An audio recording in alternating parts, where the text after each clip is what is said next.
What's this? Ano ito? Kakanin ba ang tawag dyan? Or kanin lang? Find out. At join Romelo because he has something to confess. He needs your advice at the garden.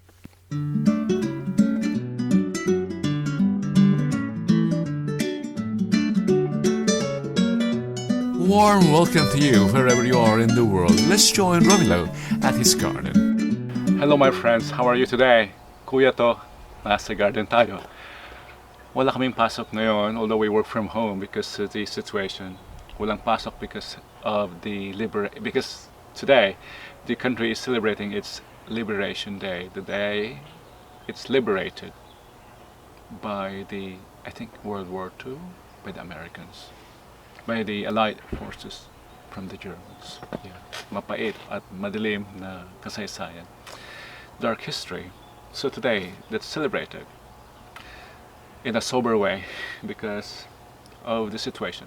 But we are in the garden. We enjoy a bit of freedom of movement and of freedom of cooking as well. Freedom of food, yeah. That's why we're cooking kakanin, or I don't think it's even called a kakanin.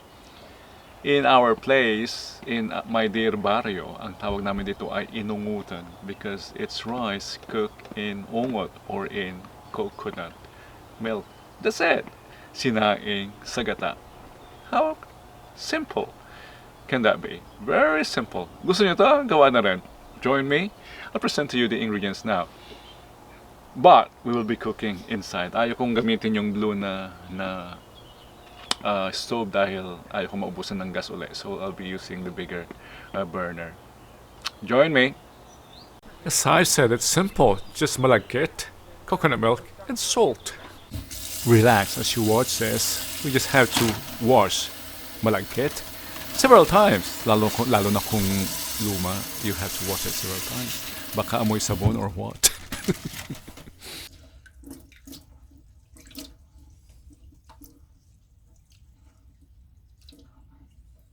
Generally, after washing, the rice is soaked in water. But I want to do a shortcut.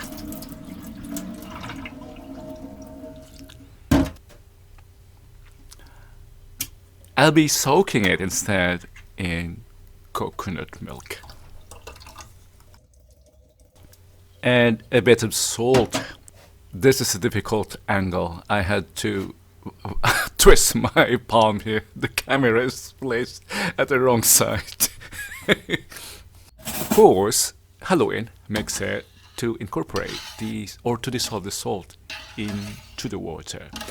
And ilagay na natin siya sa burner but huwag munang sindihan. We'll have to soak the rice in coconut milk. Magchikahan muna. Labas kaya tayo, mayroon akong gustong sabihin, itanong sa inyo. Alam niyo mga kaibigan, I'm now confused kung anong direksyon pupuntahan ng aking Channel 1 because I started this dahil gustong-gusto ko mag-present. I love presenting in English. Lalo nga kung hindi ako mag-English, kakalawangin. Lalo't hindi English ang salita rito sa bansang aking kinaroroonan. It's Dutch. Kaya this is my stage, YouTube, para makapag-English. Pero gusto rin nating maraming manunood sa atin. So, I begin to realize na kung English ang ating channel, we will be limiting our ating audience. Although my objective is, as I always say, ibida natin ating pagkain sa buong mundo. Ganun pa man, the base, dahil sa ating content, Pinoy food, international food, and dahil Pinoy tayo, we would still expect na ating magiging base audience is Pinoy, or 45% of my watchers are in the Philippines. And if we observe, lahat ng mga trending na Pinoy channels are in Tagalog. Kasi ako rin, kung nag-English yung Pinoy, parang aloof ako. Nag-English ito. Pero kung Tagalog, mas approachable. Lalo na yung mga magigiliw na Tagalog.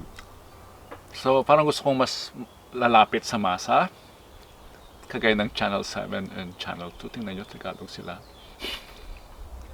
Tingnan nyo si Channel 9 na Inglesero. Buhay pa ba? I don't know. I still don't know. Kaya, what do you think?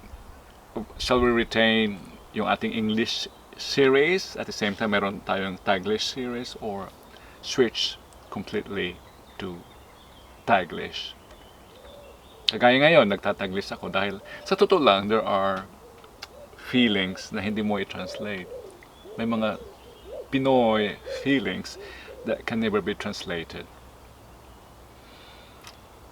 Tampo, sige, sa mo yun. Jahe. Sige nga, diyahe. Paano mo i-translate yun? But there are also culinary terms na walang English translation or Tagalog translation.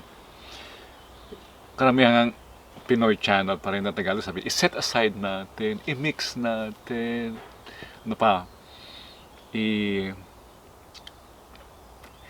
i-oven natin ng 320 degrees Fahrenheit. Maraming mga culinary terms na walang Tagalog equivalent. So I think we have no choice but to mix. What do you think? At talaga kung iyong sariling salita, ay, if you use your own language, ay talagang ma-express mo ang iyong kinaibuturan. Pero hindi namin tayo likas na Tagalog, Ilocano ako. So, if I present from the heart, mag-Ilocano ako sana. Pero, kukuntin na mga Ilocano sa Rayang Bisdak. By the way, it's my ambition to be able to present in Cebuano also. Ang dami. But really, I love presenting in English. Yeah. Ambition ko yun, maging presenter. Not in Channel 2 and 7. Although I always say, gusto ko BBC at Al Jazeera.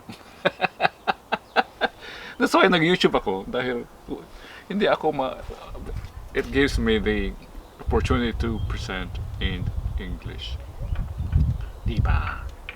Maalala ko ay noong maliit ako, I even recited the weather report of DCWR. It always went like this. Mr. Weatherman said Metro Manila will be cloudy with scattered rain showers and thunderstorm. Light to moderate winds will blow over the area, causing the coastal waters to remain slight. The rest of Luzon will experience fair weather. Maximum temperature is 32 and minimum temperature for today is 27. I memorized it because I wanted to be a reporter, a presenter. I wanted to become a reporter, a presenter. Nawawalan na ako ng P. Nagiging F na lahat. Nagli-lisp na ako. Romulo, it's time to check the kitchen. Unlike cooking rice or plain rice, we have to regularly visit this. We have to, I don't know the term for this, but in Ilocano we call this isakal. It's not mix. Cut. Yeah, cut. Or fold.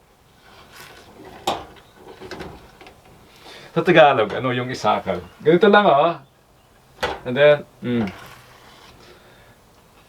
para lang yung tubig pumasok sa loob at hindi masunog ang baba.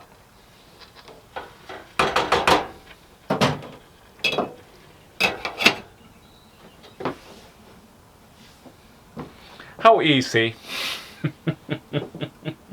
In some regions, ang tawag dito ay suman, labos, or hubad na suman. I remember, nung buhay pa yung nanay ko, gagawa siya nito, I was still small. I was not enthusiastic. Kasi nga, ang alam kong kakanin for kids ay may sugar. This has no sugar. At, presentable. Ito, sinaing lang na mayroong asin and gata. Is this even a kakanin or just rice? Is this a kakanin or rice? I don't know. What do you think? Masarap ito kung may tutong ng konti. Very light crust. Kaya, but careful na hindi siya masunog. So, I'm using this second layer of pan now. And regularly fold. Siyempre, pirmi ang dukot sa mga taga Cebu at Davao. Walang maipakitang procedures dito sa recipe na to because napaka-simple, kaya tips na lang. At magsulti-sulti tayo ng Bisaya.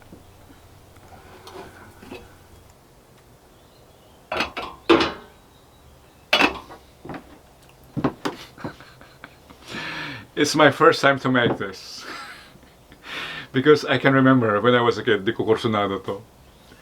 I can even remember may nagpadasal sa amin. Ito ang hinanda. Oh, my mother, nung umuwi, was disappointed. Kung magpadasal naman siguro, huwag naman ganyan lang ang handa. Lalot galing abroad, Guam. But this is something we share with Thailand. Sa Bangkok airport, they're selling this. In a in a plastic bowl na may kasamang mangga, because this is how it's usually served. Inungutan or kakanin or ano ba tawag ito? Sinaing sa gata with mangga. Wala tayong mangga. Sugar and kape, masaya na ako. It's difficult to perfect the amount of water here because the amount of water always depends on how absorbent your malagkit is, di ba? So, just bantayan lang. Keep watch, and if you need to add more water, do it. Preferably hot water from the thermos.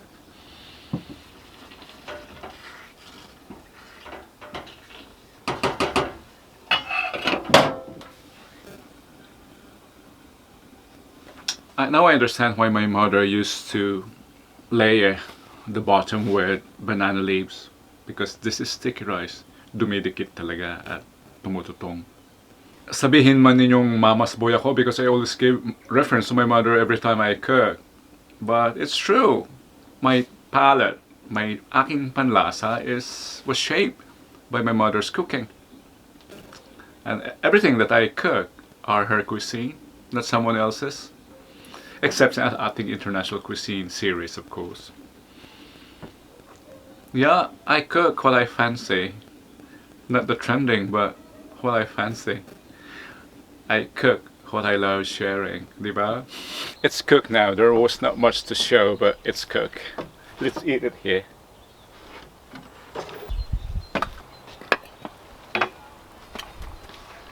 Buhay probinsya mga kapatid.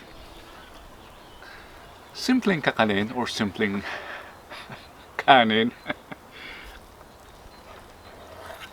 Since we don't have mango, I'll show you two ways of eating this.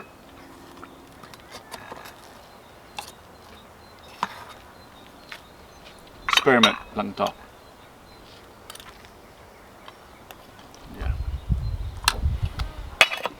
Set aside muna natin and give the focus to this too. I'll be eating this with coffee. That's the traditional way of eating this. For me.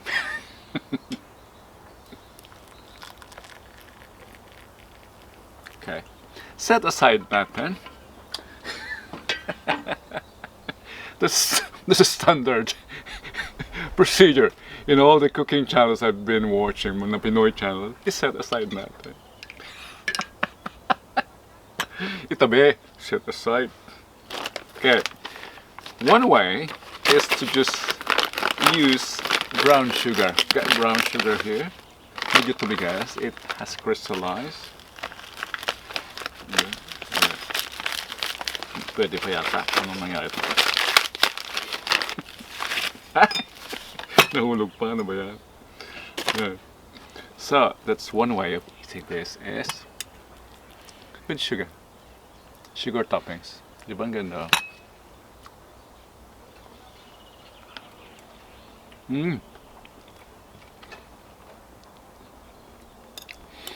I think the malagkit is all medyo basag-basag siya. It did not retain its form.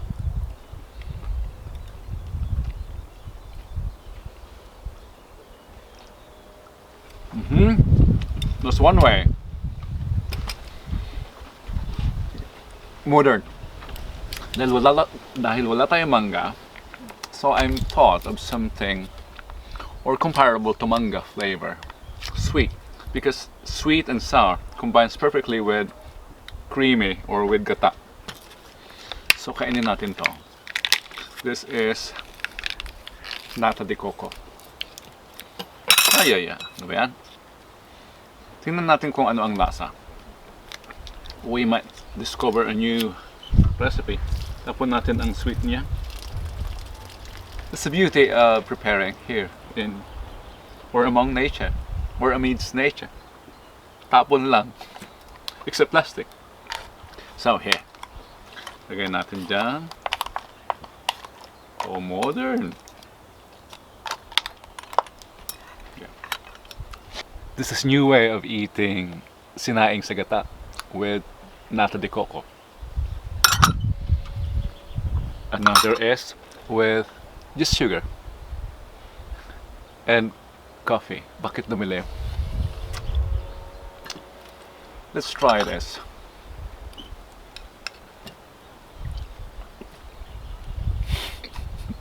Lasang candy. Not bad. In Thailand,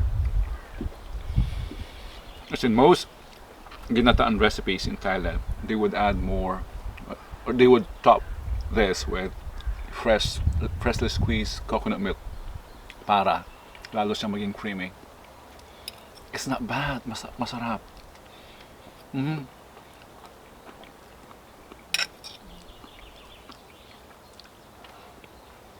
Yun! Nata de coco with sinaing sa gata. Masarap. Yan, thumbnail. So, sino nagsabing pagkain should be branded? Sino magsabing kailangan Jollibee or McDonald's ang pagkain? Back to the basics. Diba? Life is simple. Ang lami. Huwag lang maarte. Thank you for joining me here today. At sabihin na, should we do it in TAGLISH or English or combine? What's your preference? Dalawa pa lang naman ang nag-bash sa akin with my kind of English and they all came from America. Ang sabi ng isa, ang arte mo magsalita, kaya dito sa Amerika walang nagsasalitang ganyan.